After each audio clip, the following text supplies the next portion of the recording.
దాశరథి కరుణాపయోనిధి. ఇదే పరంపరలో చాలా గొప్ప అంటే రిపీట్ అవుతుంటాయి, పునరుక్తులు అవుతుంటాయి. పాపాలని పోగొట్టగలిగిన వాడు అన్నాడు. మళ్ళీ వెంటనే దురిత లతాలవిత్ర ఖరదూషణ కానన వీధిహోత్ర భూభరణ కళా విచిత్ర భవబంధ విమోచన సూత్ర చారు విస్ఫురధర విందనేత్ర ఘన పుణ్యచరిత్ర వినీల భూరికంధర సమగాత్ర భద్రగిరి దాశరథి కరుణాపయోనిధి. భద్రగిరి దాశరథి కరుణాపయోనిధి. ఈ న్యాయానికి పోయిన పద్యంలో చెప్పినటువంటి విశేషణాలే 3 పాదాల్లో ఉన్నాయి. కాకపోతే శ్రీ అతసి అని అక్కడ ఉత్పలమాలలో చెప్పాడు, ఇక్కడ దురిత లతాల చంపకమాలలో చెప్పాడు. అది కూడా చమత్కారంగా అంటాడు ఒక చోట, నీకు నేను రామా ఈ ఉత్పలములు చంపకములు అనేటువంటి వాటితోనే నిన్ను అర్చిస్తా, నీకు నివేదన ఇస్తానంటాడు. ఎంత గొప్ప మాట అండి. అంటే ఉత్పలమాలలు చంపకమాలలు అని మనం అర్థం చేసుకోవాలి. అంటే శార్దూలాలు మొత్తేభాలు వాటి నడక వేరు. కవి అయిన వాడు ఇది అది లేదండి, ఏదైనా చెప్పగలడు. ఇన్నుంటే మరి కందం చెప్పినవాడు కవి అని ఎందుకన్నారు అట్లా అనుకుంటే? ఏ ఛందస్సు ఆ ఛందస్సే చెప్పడంలో మరి మన ముందు ఆ భావాన్ని అక్కడ ఉంచడంలో ఉంటుంది కవి యొక్క గొప్పతనం.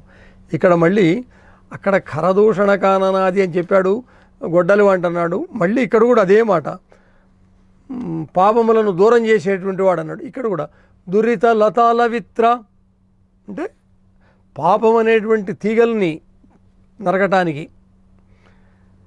ఖరదూషణ కానన వీతిహోత్ర, ఖరుడు సంగతి, ఖరదూషణ సంగతి ఇంతకుముందే చెప్పుకున్నాం కూడా ఆ పద్యంలో. మళ్ళీ అదే మాట చెబుతున్నాడు ఇక్కడ. అంటే తీగల లాంటి అల్లుకున్నటువంటి పాప సంచయాన్ని మామూలుగా రైతులు చూడండి, మనం పొలాల్లో కానీ ఎక్కడైనా బాగా గడ్డి పెరిగితే ఇట్లా ఇట్లా ఇట్లా ఇట్లా ఇట్లా నరుక్కుంటూ కొడవలతో నరుకుతారు, గొడ్డలతో నరకరు. అక్కడ అల్లుకున్నటువంటి పాపములనేటువంటి తీగలను మరి కొయ్యటానికి నరికేటువంటి కొడవలి లాంటి నరికేసేవాడని చెప్తాను చూడండి. అట్లాగే దట్టమైనటువంటి అడవి ఒక్కొక్కసారి బాగా ఎండాకాలంలో ముఖ్యంగా మరి ఎక్కడి నుంచి ఎలా కాలుతుందో చెప్పలేము. అప్పుడు పాపం అనేకమైనటువంటి పశువులు, పక్షులు, గుడ్లు, రకరకాలైన కూడా తప్పదు. హింస అనేటువంటిది చెప్పుకున్నాక ధర్మయాధుడు చెప్పినట్లు కలుగును అవశ్యమున్ సకల కర్మములందును అన్నాడు. ఈ కర్మ ఆ కర్మ అని కాదు. అటువంటి దట్టమైనటువంటి అడవిని కాల్చేసినట్లుగా ఖర దూషణులు అనేటువంటి రాక్షసులను నాశనము చేసినటువంటి వాడు. ఖరదూషణ కానన వీతిహోత్ర అంటే కాననం అంటే అడవి, వీతిహోత్రుడు అంటే అగ్నిదేవుడు. అట్లాగే నానా విధముల లీలల చేత భూభాగాన్ని అద్భుతంగా వహించిన వాడును. ఎట్లా ఏమిటి ఈ భగవంతుడు ఎక్కడున్నాడు? ఆకాశంలో ఉన్నాడా, భూమిలో ఉన్నాడా, గాలిలో ఉన్నాడా, నీరులో ఉన్నాడా? అదేగా వాడి అతి తెలివి హిరణ్యాక్షుడు. గాలిని కుంభిని ఎక్కడెక్కడ ఉన్నాడో అటువంటి అటువంటి చోటు నుండి నన్ను కాపాడాలన్నాడు. అంటే గాలిలో వద్దు నాకు చావు, భూమిలో వద్దు, ఆకాశంలో వద్దు, ఎక్కడా వద్దు, ఏ లోకంలో వద్దు, నాకు అటువంటి వరం ఏమన్నాడు. సరే అన్నాడు. అంటే ఇప్పుడు భగవంతుడికి మనకే ఇంత తెలివితేటలు ఉన్నప్పుడు భగవంతుడికి తాడిదన్నేవాడిని తలదన్నేవాడు ఉంటాడు అన్నట్టు అయింది వాడి విషయంలో అక్కడ. అట్లా నానా విధముల లీలల చేత భూభాగాన్ని అద్భుతంగా వహించిన వాడును. అది భవబంధ విమోచన సూత్ర. పుట్టడం గిట్టడం ఇది తప్పదు. అంటే పుట్టుక అనేటువంటి ఒకసారి పుట్టిన తర్వాత అంటే జన్మ పరంపర ఎవరికి? భక్తులకు కలిగిన జన్మ పరంపరల నుండి విముక్తి కలిగించేవాడు అది కూడా అందరికీ ఏం కాదు ప్రాప్తం, ఎవడికో మహనీయుడికి అయినటువంటి వాడికి ప్రాప్తం ఉంటుంది. నమ్ముకున్నవాడు ఆ భగవంతుడు ఐక్యమైనటువంటి వాడు, బ్రహ్మైక్యం అంటాం చూడండి, శివైక్యం అంటాం చూడండి, అటువంటి వాడికి లేకపోతే తప్పనిసరిగా చావటం పుట్టడం, పుట్టడం చావటం. సుందరమైనటువంటి పద్మాలు లాంటి సోగ కన్నులవాడు అన్నాడు. రాముడి సౌందర్యాన్ని మరి భద్రాచల రామదాసు గారి కన్నా శూర్పణఖ ఇంకా బాగా వర్ణించింది. ఎంత అందమైన వాడో, ఆహా రాముడు రూప యవ్వన సంపన్నుడు అని చెబుతుంది అన్నగారికి, వర్ణించి చెబుతుంది రావణాసురుడికి. చారు విస్ఫురద్ అరవింద నేత్ర, చారు అందమైనటువంటి, విస్ఫురత్ విచ్చుకునేటువంటి, అరవింద దళాయితాక్షుడు అంటాం కదా, పద్మాల లాంటి కన్నులు కలిగినటువంటి వాడు. ఘన పుణ్య చరిత్ర, అద్భుతమైనటువంటి గొప్ప చరిత్ర కలిగినటువంటి వాడు. అంటే మరి అనేక మందిని అహల్యను కాపాడాడు, ఎంతమందికో శరణునిచ్చాడు, మహావీరులను త్రుంచాడు. కాబట్టి గొప్ప చరిత్ర, ఘన పుణ్య చరిత్ర. వినీల భూరి కంధర సమగాత్ర. కాబట్టి గాత్రము అంటే రెండు అర్థాలు, శరీరము, చక్కనైనటువంటి నల్లనైనటువంటి, అంతకుముందేమో మరి అక్కడ దిరిసిన పువ్వు లాంటి మృదువైనటువంటి సుకుమారమైన అన్నాడు, ఇక్కడేమో మళ్ళీ వినీల భూరి కంధర సమగాత్ర అన్నాడు. మంచి అందమైనటువంటి నీలమేఘ సుందరమైన నల్లని శరీరం ఉండం కలిగినటువంటి వాడు.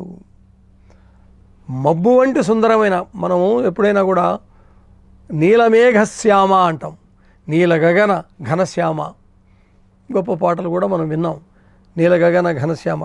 కాబట్టి నల్లనైనటువంటి నీల అంటే నల్లని అనే అర్థం. ఆయన నల్లని వాడే, దాంట్లో అనుమానం ఏం లేదు. అటువంటి నల్లని శరీర వర్ణం కలిగినటువంటి వాడు. వినీల భూరి కంధర సమగాత్ర.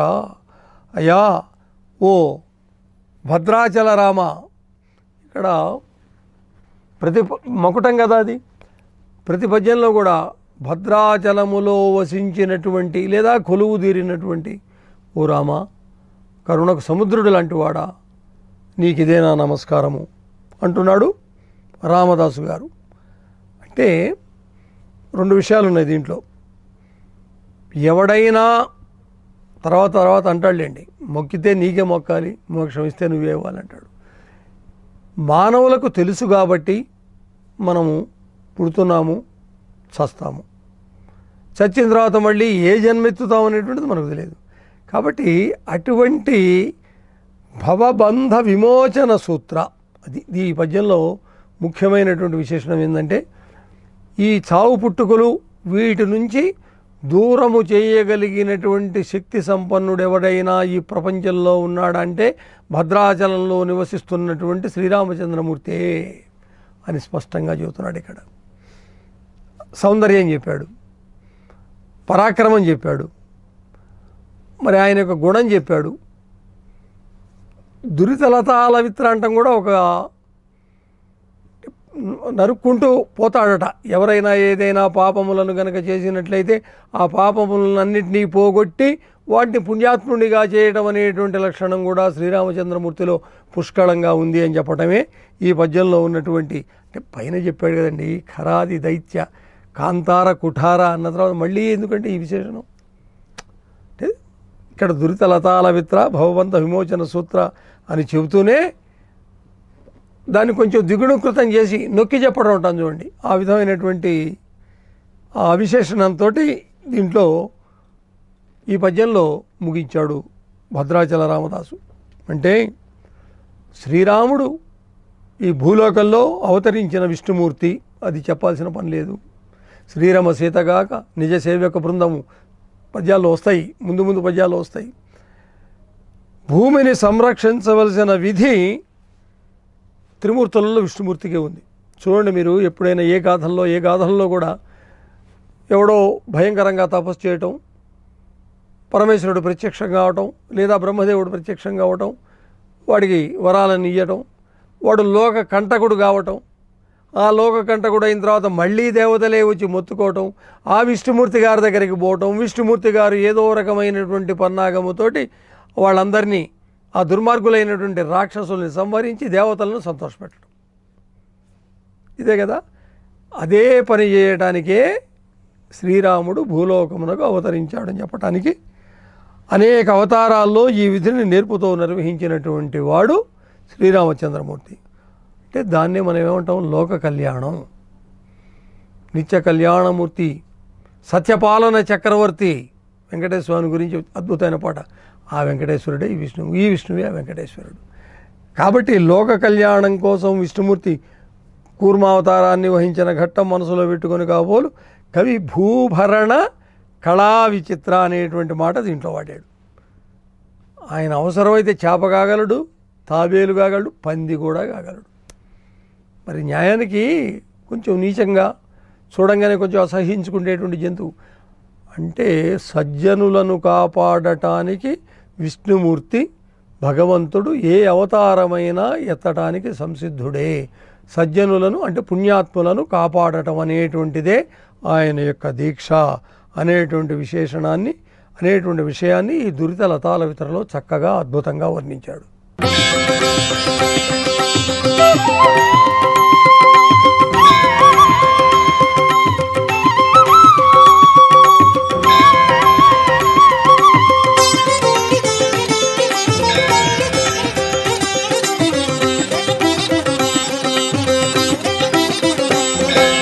దాశరథి